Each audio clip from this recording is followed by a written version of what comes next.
O que é destaque nesta edição? 12 votos a 6, a Assembleia Legislativa arquiva processo de impeachment de Wilson Lima. Mais de 2,5 milhões de amazonenses poderão votar nas eleições de novembro. Maus caminhos. Acusado de ganhar milhões desviado da saúde, Mohamed Mustafa deixa a cadeia. Auxílio emergencial. Caixa paga hoje parcela a 3,9 milhões. Senado limita juros do cartão de crédito a 30% ao ano até 31 de dezembro. Estados Unidos mantém Brasil e Índia em lista de países a serem evitados. Forças de segurança dispersam protesto contra o governo do Líbano após explosão no porto de Beirute. Secretaria de Segurança divulga detalhes da operação em Nova Olinda e o Ministério Público pede que a Polícia Federal investigue o caso.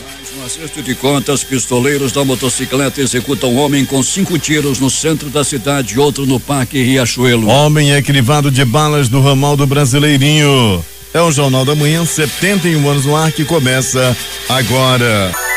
Previsão do tempo.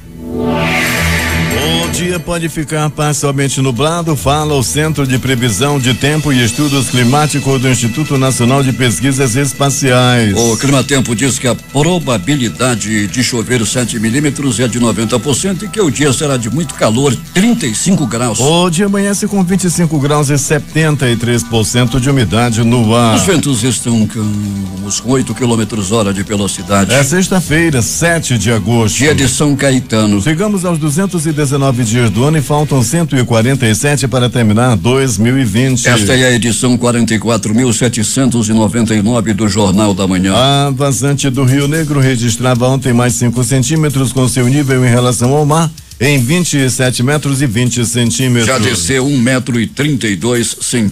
Os aeroportos Eduardo Gomes e Uberidade Ponta Pelada, com boa visibilidade, estão abertos para pousos e decolagens. O que conta a história? 1879 é registrada a maior precipitação de neve no Brasil, quando a cidade gaúcha de Vacaria ficou coberta sob 2 metros de gelo. 1944, Pablo Picasso termina o famoso quadro O Tomateiro. 1964, Guerra do Vietnã. O Congresso dos Estados Unidos aprova a resolução do Golfo de Tonkin, dando ao presidente Lyndon Johnson amplos poderes de guerra para lidar com os ataques dos norte-vietnamitas às forças americanas. 1998, atentados terroristas contra as embaixadas estadunidenses no Quênia e na Tanzânia. 2006, sanção da Lei Maria da Penha no Brasil. 5h52 em Manaus. Local. Sejam bem-vindos ao Jornal da Manhã. Bom dia, Eduardo. Bom dia, Paulo. Bom dia, eu sou Sonoplasta Hernandes Sampaio. A partir da próxima terça-feira, a Avenida São Jorge passará a ter sentido único no trecho entre o Centro de Instrução de Guerra na Selva e a Avenida Jacira Reis, no sentido centro-bairro. A nova circulação viária nos bairros São Jorge e Compensa está sendo implementada pela Prefeitura de Manaus para dar mais fluidez e segurança ao trânsito, reduzindo a retenção de veículos no local. Com a implementação no sentido único em parte da Avenida São Jorge, o fluxo da Avenida Coronel Teixeira no sentido bairro Centro será desviado à direita para a Avenida Ipaze e para a Avenida Compensa, que terão fluxo em mão única em direção à Avenida São Jorge. Quem segue pela Avenida São Jorge, sentido centro-bairro, poderá dobrar à esquerda em direção à Avenida Ipaze, à direita para acessar a Jacira Reis ou seguir em frente sentido Ponta Negra. As mudanças estão sendo sinalizadas pelo Instituto Municipal de Mobilidade Urbana e agentes de trânsito estarão no local para fazer a orientação do novo itinerário. Eu converso agora com o repórter Alberto Peregrini. Bom dia. Bom dia Paulo Guerra, bom dia Eduardo Silva, bom dia você ouvinte do Jornal da Manhã. O tempo é bom, não, Peregrini? O tempo é bom, Paulo, bem claro aqui na zona leste da cidade, também na área da zona norte, de onde acabamos de vir na ocasião que estivemos no Instituto Médico Legal. Já temos aí um céu bem claro, Paulo.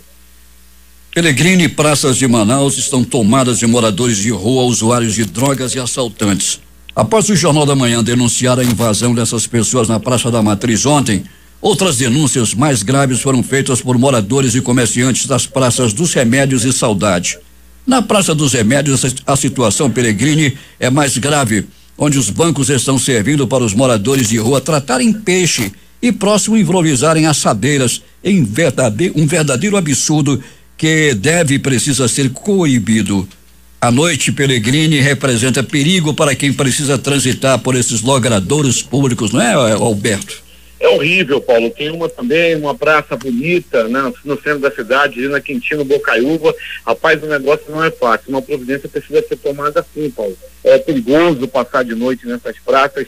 É impossível, qualquer hora do dia ou da noite, você sentar, dar um tempo, admirar, como tem aí em outros lugares, né, Paulo? A praça para você dar uma relaxada. Aqui em Manaus não tem condições.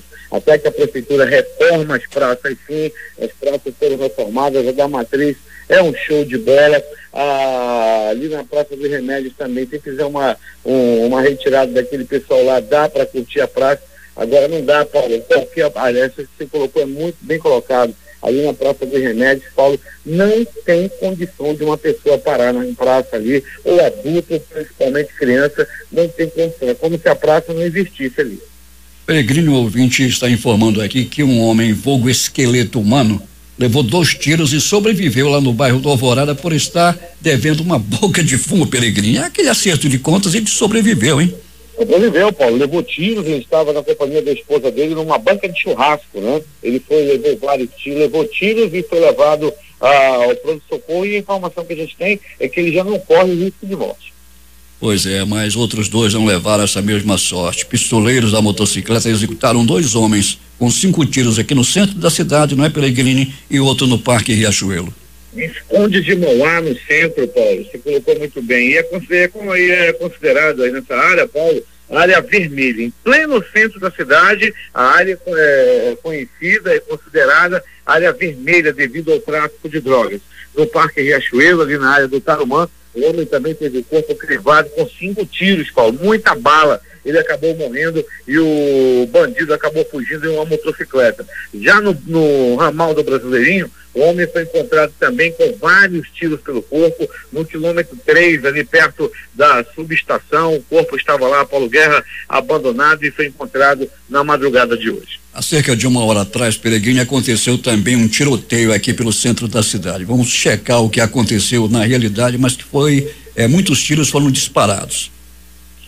Paulo, já, né, a gente sempre tem essa notícia de disparo de arma de fogo. Ocorreu também no bairro da Compensa, noite de ontem, ninguém morreu, muita bala, não sei se o pessoal estava atirando para cima ou contra outras facções. O fato é, Paulo, que no centro da cidade, agora você traz aí essa informação em primeira mão. Vamos checar para ver o que está ocorrendo, o que aconteceu, se alguém ficou ferido ou morreu aí na área do centro da cidade. Pois é, festival folclórico não aconteceu, mas festival de balas com certeza, né, Peregrini? É bala para todo tempo. Chover não tá chovendo, né, Paulo? Água não tá caindo, não. Uma bala, tem chuva de bala direto na cidade, essa que é a grande realidade. Peregrino, transporte coletivo da cidade, como é que está?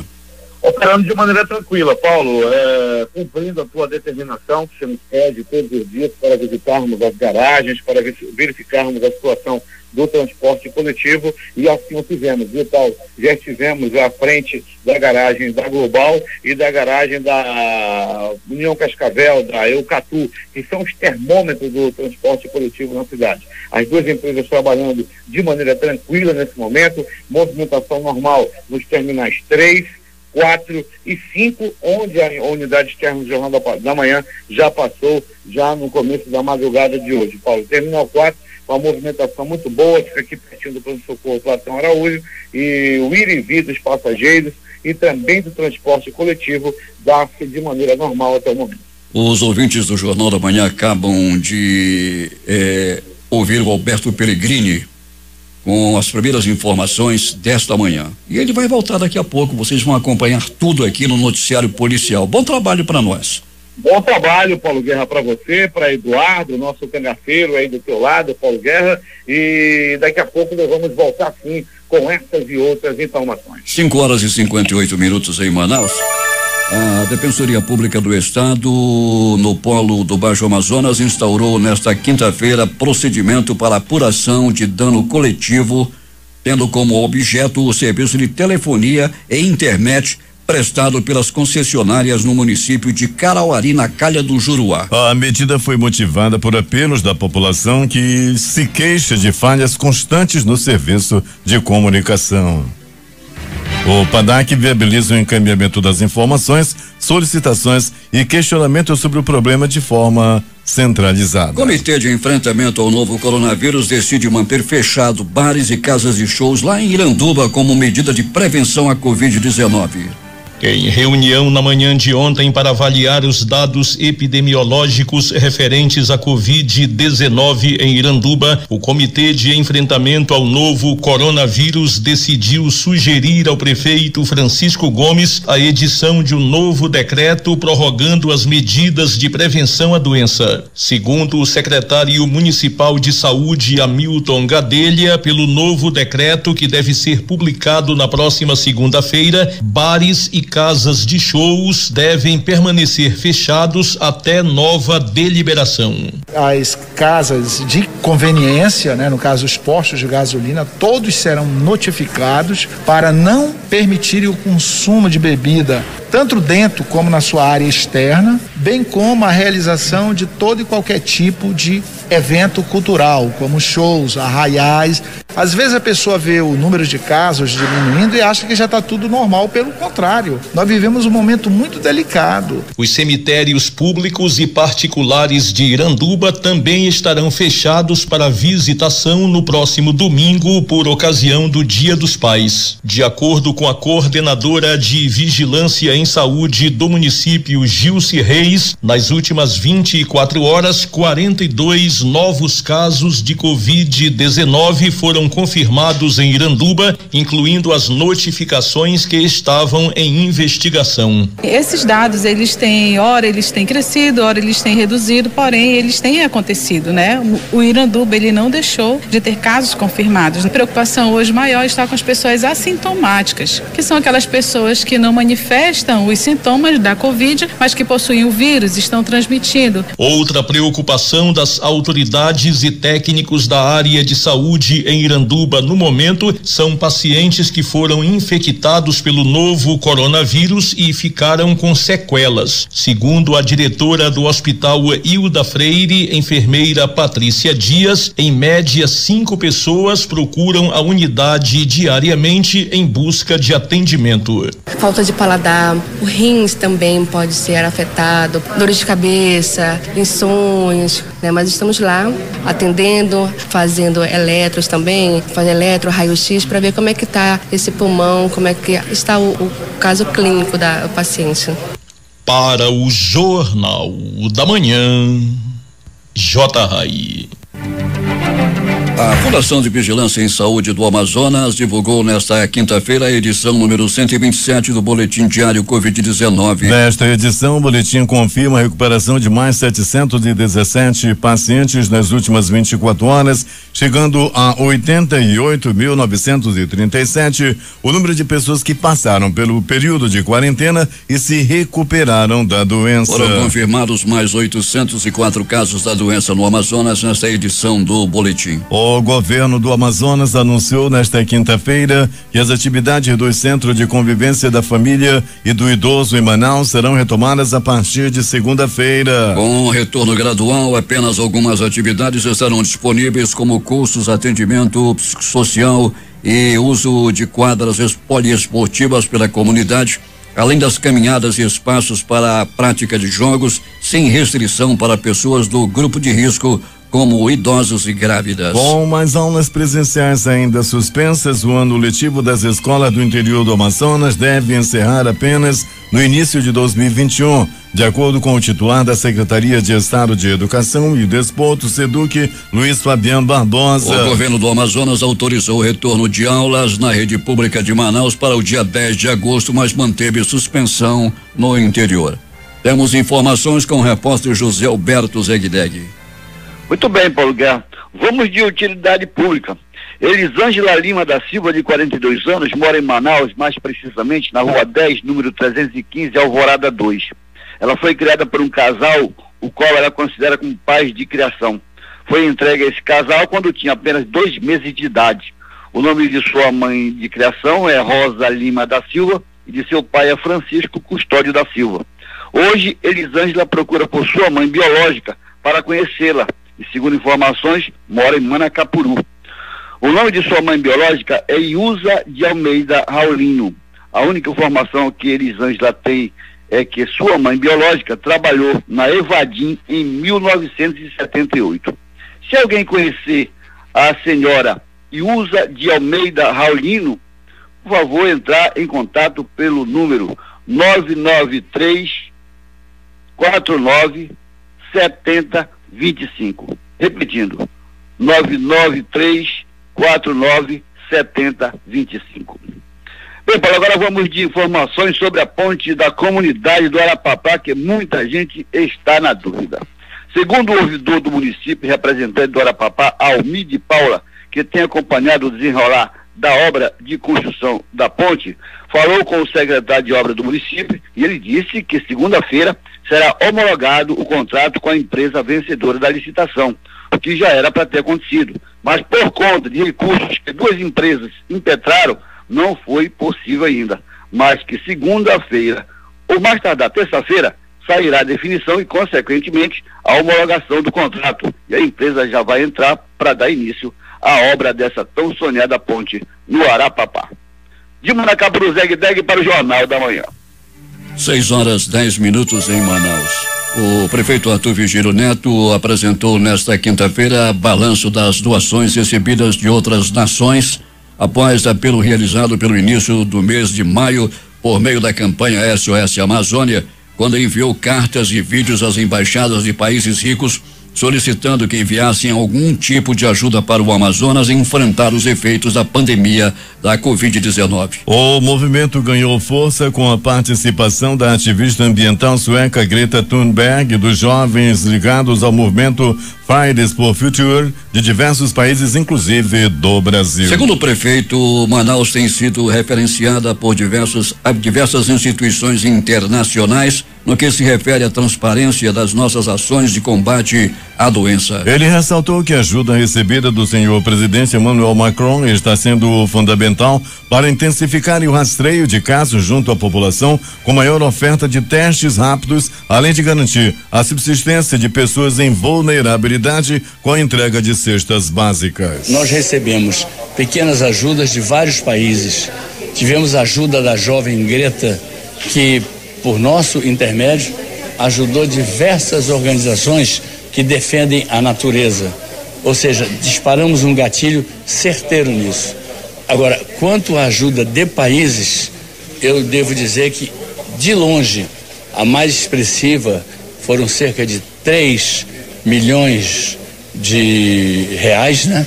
Foi a que veio, por ordem do presidente Emmanuel Macron, da França, a que veio para nós.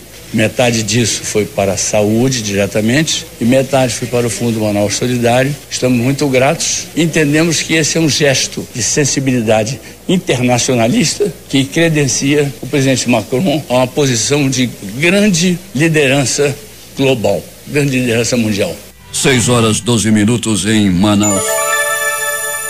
A Prefeitura de Manaus está dando mais um passo obedecendo o plano de mobilidade urbana da capital. Depois de pintar uma faixa recreativa na Avenida das Torres, quem não foi informado reclamou do risco para os ciclistas. Mas, de acordo com a CEMIF, essa faixa só funcionará aos fins de semana como uma espécie de faixa liberada. A ciclovia mesmo será no canteiro central da Avenida das Torres, e o projeto já foi licitado. Terá 7 quilômetros de extensão e deverá custar quase alguns milhões de reais. Para Nádia Aguiar, do Pedala Manaus, que participou das reuniões de implementação do projeto inicial, é necessário pensar também na segurança para ciclistas e pedestres. Bom, a principal preocupação do Pedala Manaus sempre vai ser, sempre será, não só dessa vez, é com a segurança do ciclista. É ótimo que a gente tenha uma estrutura cicloviária boa, segura, como uma ciclovia, mas é muito bom, aliás, é essencial que a gente pense como a gente não tem uma infraestrutura muito ampla, que a gente pense na segurança desse ciclista ao acessar essa ciclovia. Então, nossa principal, nesse quesito em especial, Avenida das Torres, nossa principal preocupação é com acesso e segurança do ciclista. O vereador Elias Emanuel, do PSDB, foi relator do Plano de Mobilidade Urbana aprovado em 2015. Elias acredita que esse é um projeto de futuro que o prefeito Arthur está deixando para as próximas administrações da capital. Paulo, na verdade, essa ciclovia da Avenida das Torres, ela faz a conexão da Bola do Coroado com a Avenida Timbiras na Cidade Nova.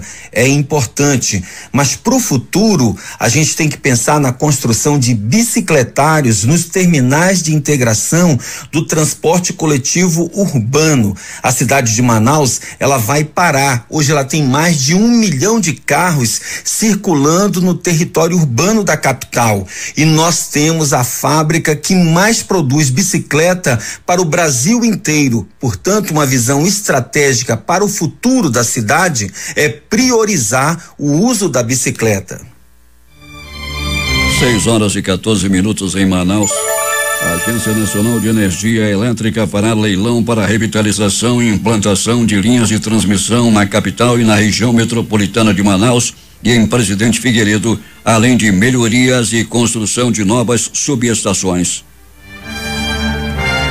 O sistema, que hoje é gerido pela Amazonas Geradora de Energia, a Amazonas GT, será repassado para outra empresa após a concessionária optar por não renovar o contrato de concessão. Nesta quinta-feira, a agência aprovou o edital do leilão de transmissão número 1/2000 para o dia 17 de dezembro.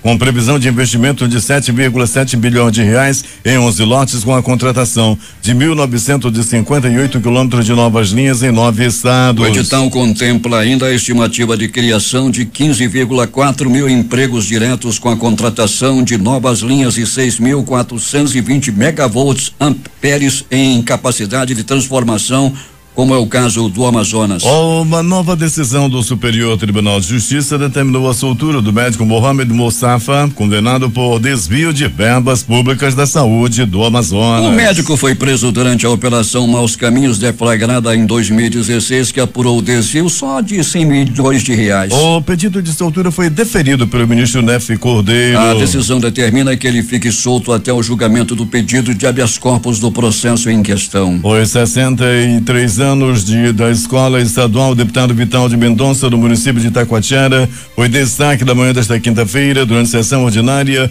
da Assembleia Legislativa do Estado, que aprovou por unanimidade moção de aplauso à propositura de autoria do deputado estadual Cabo Marcel, líder do PL, em reconhecimento ao trabalho dos seus docentes em garantir uma adequada educação à população de Itacoatiara.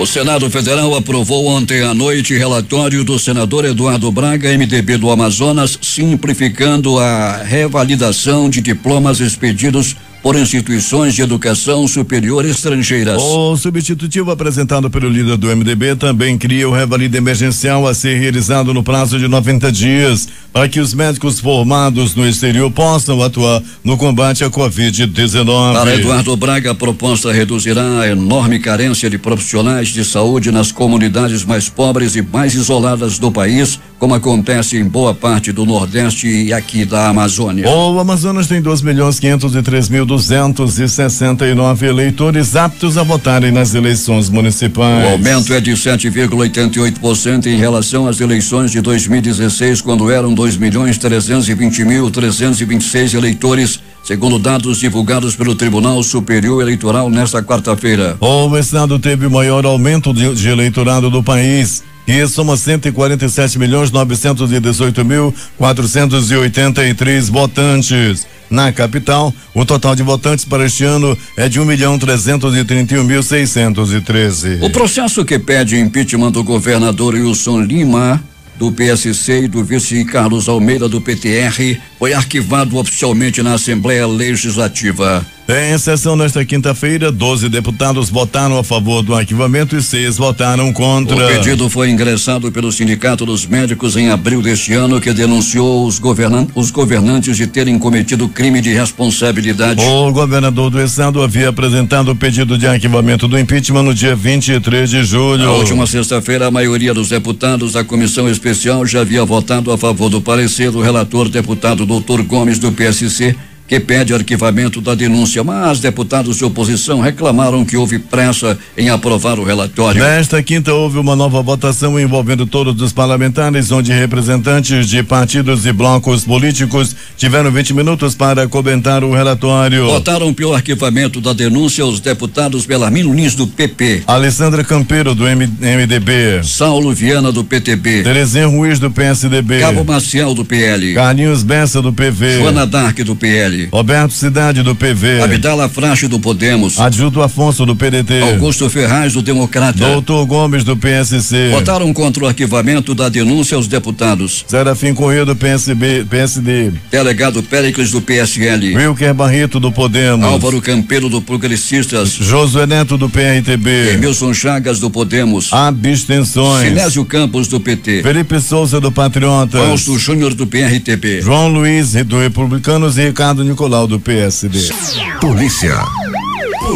A Secretaria de Segurança Pública divulgou ontem à noite detalhes da operação que aconteceu no município de Nova Olinda do Norte, com o objetivo de combater a organização criminosa que atua no município. De acordo com a polícia, os criminosos foram responsáveis pela morte de 2 policiais militares na última segunda-feira em comunidades situadas às margens do rio Abacaxis, na localidade. A secretaria informou que a operação policial teve início a partir de uma ocorrência em que o pescador esportivo e servidor público Saulo Moisés Rezende da Costa foi atingido por um disparo de arma de fogo no dia 24 de julho naquela localidade. O fato teria ocorrido após conversa com supostas lideranças. Relatos da vítima em boletim de ocorrência apontam que antes de ser alvo de tiros, a embarcação em que ele estava na companhia de outras pessoas fora abordada de madrugada por indivíduos com armas de fogo, facas e tochas de fogo logo na entrada do rio. Depois do fato, investigações apontaram indícios dos crimes de tráfico de drogas e formação de milícia armada nessa região. Há 5 anos, em atuação conjunta, as forças de segurança já haviam destruído uma plantação de maconha de aproximadamente 3 hectares nas proximidades. Agora, investigações apontam para a possível existência de uma facção criminosa. Diante dos indícios de crimes, forças de segurança organizaram uma operação policial para identificar o trabalho ostensivo repressivo,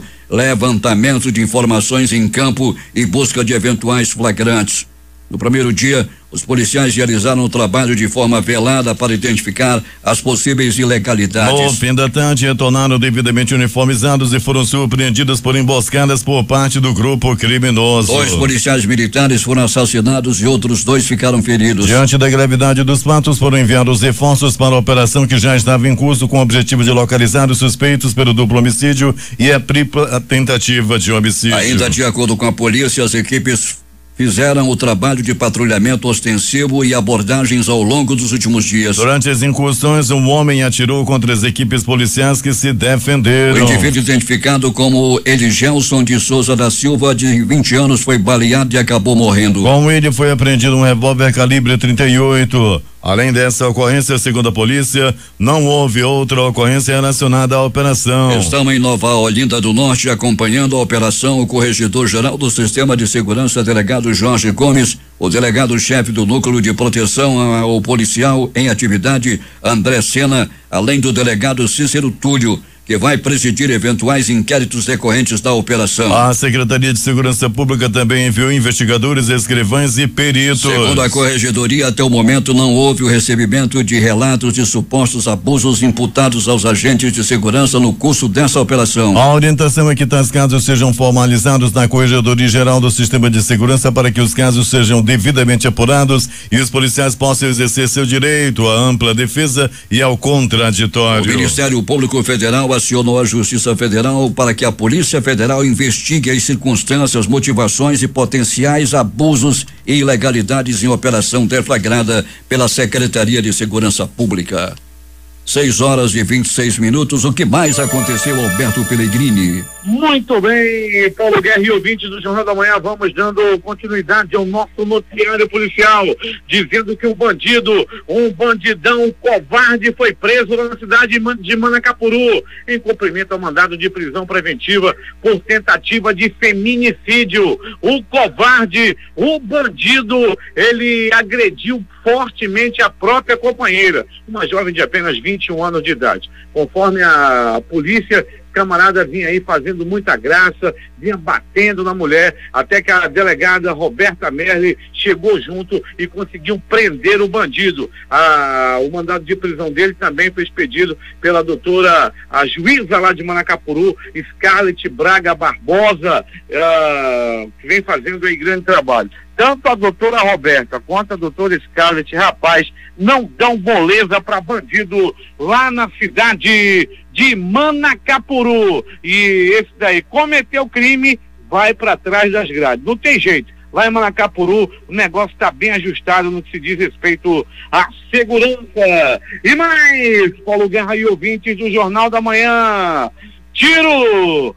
Bala! Lá no bairro do Alvorada, quando estava em uma banca de churrasco, quando estava se deliciando com o churrasco. Rapaz, tem uma banquinha de churrasco lá no bairro do Alvorada, é R$2. Aí o churrasqueiro fica, picanha, alcatra, maminha, contra filé, só carne de primeira, R$1,50 espeto. Daí, Paulo Guerra e ouvinte do Jornal da Manhã, a polícia conseguiu chegar junto. O Ítalo Silva Magalhães sofreu uma tentativa de homicídio. Foi na hora que ele estava comendo churrasco. Tudo aconteceu lá na Travessa dos Franceses, no bairro do Alvorada. De acordo com a informação da polícia, Paulo Guerra e ouvinte do Jornal da Manhã, a vítima, o Ítalo, foi surpreendido por 3 criminosos que estavam em um carro de cor preta. Os suspeitos fizeram vários disparos contra Ítalo, mas apenas um atingiu o Ítalo, que não corre mais risco de morte. A vítima, já tem passagens pela polícia e o crime pode ter a ver com acerto de contas. Ele teve muita sorte, ele escapou do bico do urubu, ele escapou do passarinho da morte lá no bairro Alvorada. Pronto, socorro, 28 de agosto.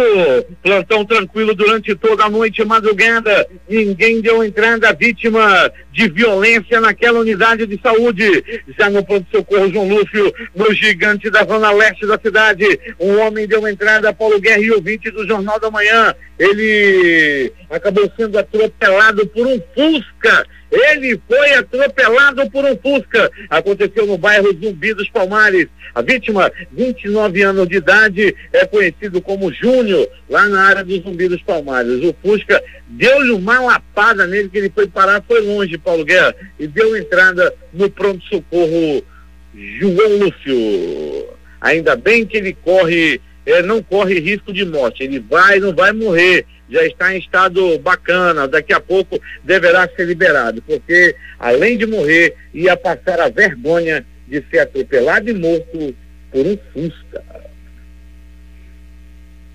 Pronto, socorro, Platão Araújo! No Platão Araújo, Paulo Guerra e ouvinte do Jornal da Manhã, um homem deu entrada vítima de agressão física e mais uma vez foi por causa de triângulo amoroso. As informações dão conta, Paulo Guerra e ouvinte do Jornal da Manhã, de que esse homem já vinha desconfiando de sua amada. Ele já vinha desconfiando que ela vinha o passando para trás.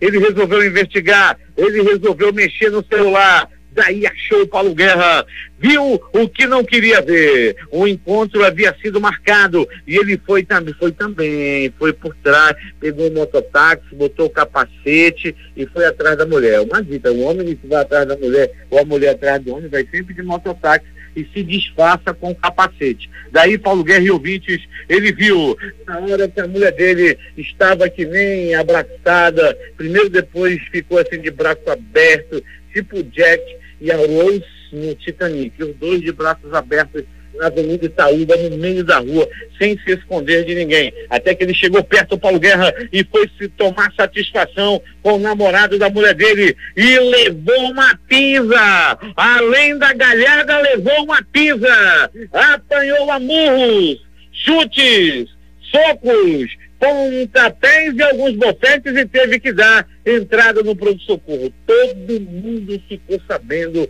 depois que ele levou uma pisa, que ele foi enganado pela mulher e ainda levou uma pisa. Meu amigo, se você souber de alguma coisa que a sua amada anda aprontando, né? A melhor coisa que você faz é ainda dar uma de bom ainda, chega com ela, olha, não dá mais, eu vou me embora, mas é porque tu já tá sabendo de alguma coisa. É melhor do que se meter em confusão e depois ainda passar vergonha de apanhar do namorado de sua amada. Ou então faz de conta que não sabe, vida que segue.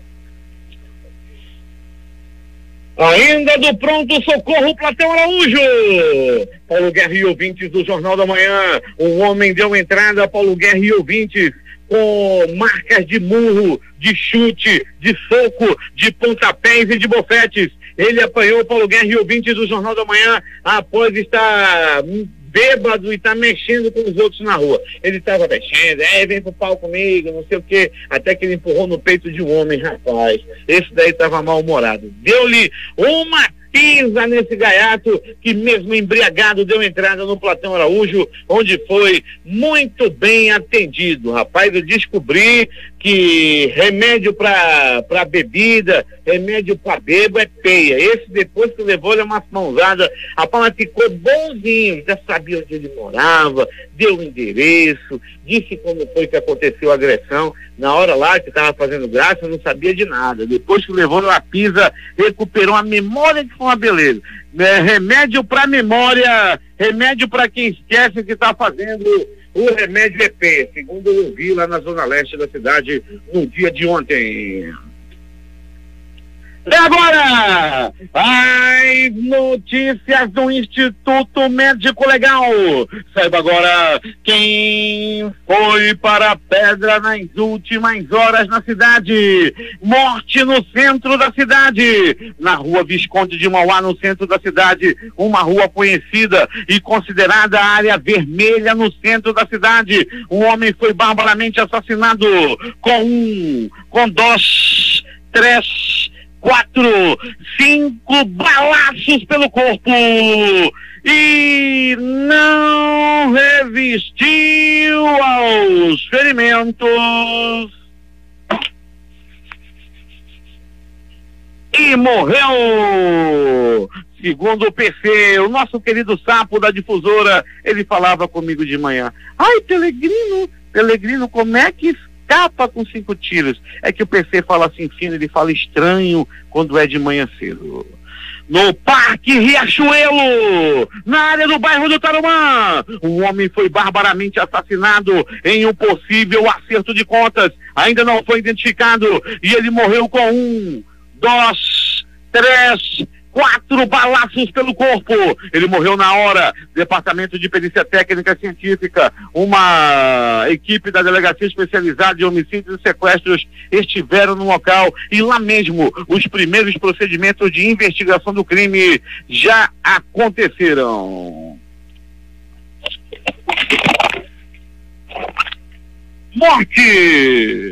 Morte no Brasileirinho! Mais uma vez, Paulo Guerra e ouvintes do Jornal da Manhã, um cadáver foi encontrado no ramal do Brasileirinho, desta feita, no quilômetro 3, lá do ramal do Brasileirinho. Esse homem estava enrolado em um lençol, levou vários tiros pelo corpo. A polícia já fez os primeiros procedimentos de investigação. Paulo Guerra, em uma das linhas, apontam como uma possível acerto de contas devido ao tráfico de drogas. O Instituto Médico Legal realizou nas últimas 24 horas 52 exames de corpo de delito.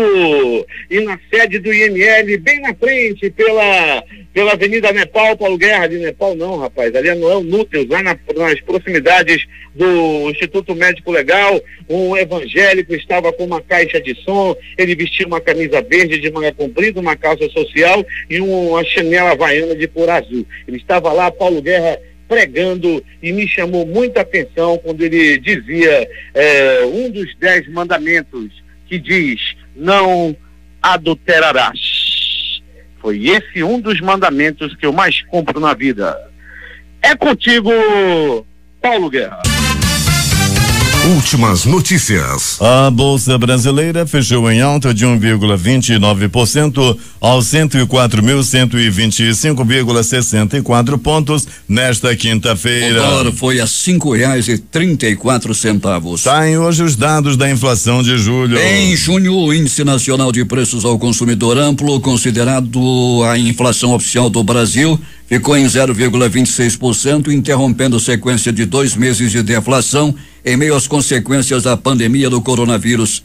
Menos 0,31% e 0,38% em abril e maio, respectivamente. A Caixa Econômica Federal paga nesta sexta-feira uma nova parcela do auxílio emergencial para 3,9 milhões de beneficiários nascidos em junho. Entre eles estão 96 mil beneficiários que fazem parte do grupo de novos aprovados, sexto lote ou trabalhadores que receberam a primeira parcela em abril, mas tiveram o benefício suspenso. A Caixa abrirá 770 agências neste sábado das 8 às 12 horas para atendimento aos beneficiários do auxílio emergencial e do saque emergencial do FGTS. As pessoas nascidas em janeiro a abril poderão realizar o saque em espécie do auxílio emergencial. Já os trabalhadores nascidos em janeiro e fevereiro poderão sacar o FGTS emergencial conforme calendário criado para evitar aglomerações em agências e unidades lotéricas. O Brasil registrou mais 1.226 mortes por Covid em 24 horas, ultrapassou 98 mil óbitos. O novo coronavírus se aproxima de tirar a vida de 100 mil pessoas por aqui. A média na última semana foi de 1.038 mortes. O país teve quase 3 milhões de contaminados. Enquanto a tragédia aumenta, o presidente Jair Bolsonaro diz que é preciso tocar a vida. Bolsonaro assina a medida provisória que libera 1,9 bilhão para a produção de vacinas contra o coronavírus. Crédito extraordinário deve bancar a confecção de 100 milhões de doses da chamada vacina de Oxford.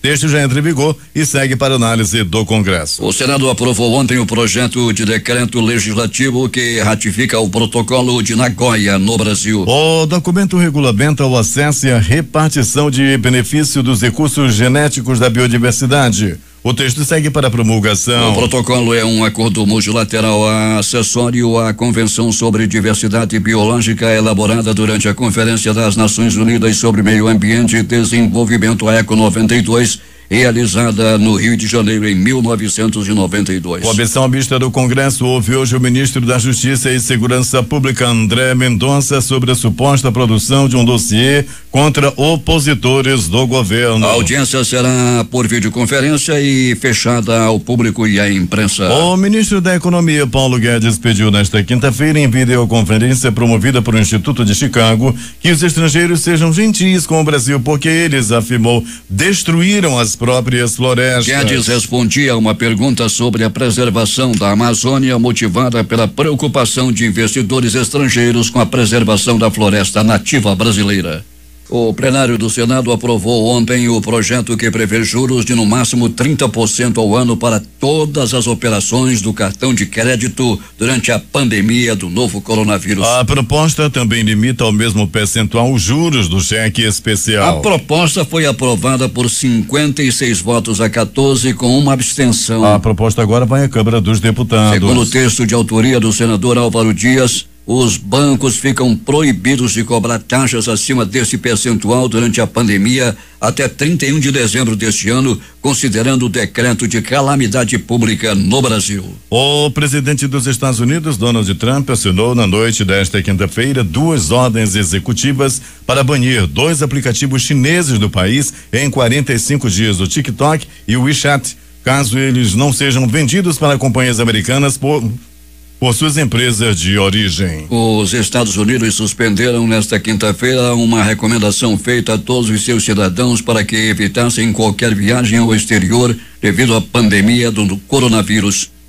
O Departamento de Estado informou em um comunicado que, apesar desta advertência geral, voltará a avaliar a situação de cada país caso a caso. Com o sistema atual, o Departamento de Estado também recomenda tomar precauções ao visitar a maioria dos países. O chamado nível 1 da escala significa que não existem preocupações especiais para esse destino, entre eles Taiwan, elogiado amplamente pelo manejo da pandemia e a Austrália. No nível 3, que indica reconsiderar a viagem, os Estados Unidos incluem vários de seus aliados como o Reino Unido, França e Alemanha. O Brasil foi mantido no nível 4, que recomenda evitar qualquer tipo de viagem. A Índia, que enfrenta um aumento de infecções pelo novo coronavírus, também está nessa categoria. Pelo menos 50 imigrantes subsaarianos morreram nas últimas 24 horas depois que os 2 barcos com os quais se dirigiam para as Ilhas Canárias, um perto de Dankla e no Saara e outro em Nouadhibou, na Mauritânia, naufragaram. É o terceiro naufrágio nesta semana de embarcações que tentavam chegar às Ilhas Canárias. Um bombardeio supostamente realizado pela coalizão liderada pela Arábia Saudita deixou pelo menos 20 civis mortos e 7 feridos na província de Al-Jauf, no noroeste do Iêmen, segundo informaram rebeldes Houthis. O Ministério da Saúde, controlado pelos rebeldes da capital, Sana, detalhou que a maior parte dos mortos na ocasião são mulheres e crianças. A Embaixada do Líbano em Brasília divulgou nota em seu site e nas redes sociais, onde pede ajuda humanitária para o atendimento às vítimas da tragédia e para a reconstrução da área atingida em Beirute após a explosão do porto da cidade, próximo a uma região de lazer, compras e escritórios, onde funciona inclusive a Embaixada Brasileira. De acordo com o comunicado da Embaixada do Líbano, o país precisa de assistência médica em todos os seus ramos e suprimentos cirúrgicos e hospitalares. Também são pedidos materiais de construção, incluindo equipamentos elétricos e vidro, e o fornecimento de instalações e equipamentos para a reconstrução do porto de Beirute. Enquanto isso, as forças de segurança libanesas usavam gás lacrimogênio para dispersar dezenas de manifestantes que se reuniram próximo ao parlamento libanês em protesto pela explosão de terça-feira no porto de Beirute. O protesto contra o atual governo acusa de corrupção os governantes. Segundo a Agência Oficial de Informações do país, conhecida pela sigla de NNA, os manifestantes teriam vandalizado lojas e jogado pedras nos agentes de segurança que reagiram e deixaram vários manifestantes feridos. A disputa acontece às vésperas de uma grande manifestação contra o governo do Líbano, programada para acontecer no próximo sábado, no país que enfrenta uma crise econômica sem precedentes. A estimativa inicial do governo de que a tragédia causou danos de 3 bilhões de dólares, cerca de 15,9 bilhões de reais, a 5 bilhões de dólares, cerca de 26,5 bilhões. Os destaques de capa dos principais jornais do país nesta sexta-feira, o Globo do Rio de Janeiro. Após STJ relaxar a prisão, o ex-secretário de Saúde do Rio, Edmar Santos, deixa a cadeia. Folha de São Paulo. Governo diz ao STF que não produz dossiê e que não há investigações contra opositores. O Estado de São Paulo. Bolsonaro critica a vacina chinesa ao liberar 1,9 bilhão de reais para laboratório britânico. Planalto Central, o Correio Brasiliense. Segundas ondas e reinfecção do novo coronavírus acendem alerta. Valor econômico. Vocês desmataram suas florestas, diz Guedes a americanos ao ser questionado sobre política ambiental. Estado de Minas. Médico lamenta piadas e destaca a importância da aplicação de ozônio pelo ânus para tratar Covid. Jornal do Comércio no Recife. Ministério Público Federal vai investigar se Pernambuco usou recursos das ações ao combate do coronavírus para pagar parte da dívida. Fortaleza, Diário do Nordeste. Deputados aprovam multa de até R$1.001 por desrespeito à lei que obriga o uso de máscara no Ceará. Porto Alegre, 0 hora. Com flexibilização, casos de Covid podem aumentar 300% até outubro, aponta estudo de Universidade Gaúcha. As edições impressas locais, o Diário do Amazonas. Maioria na Assembleia ignora denúncias no governo. Jornal do Comércio. Pandemia elevou o custo da construção em quase 40%. Em tempo. A Assembleia Legislativa arquiva processo de impeachment do governador. Participaram desta edição reportagens José Alberto Zegdeg, J. Rai e Alberto Pellegrini. Sonoplastia de rádio Hernani Sampaio e Hamilton Cabral. Apresentação Eduardo Silva e Paulo Guerra.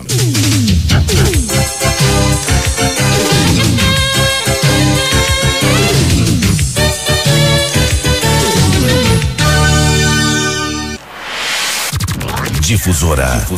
O amor do Amazonas está no ar.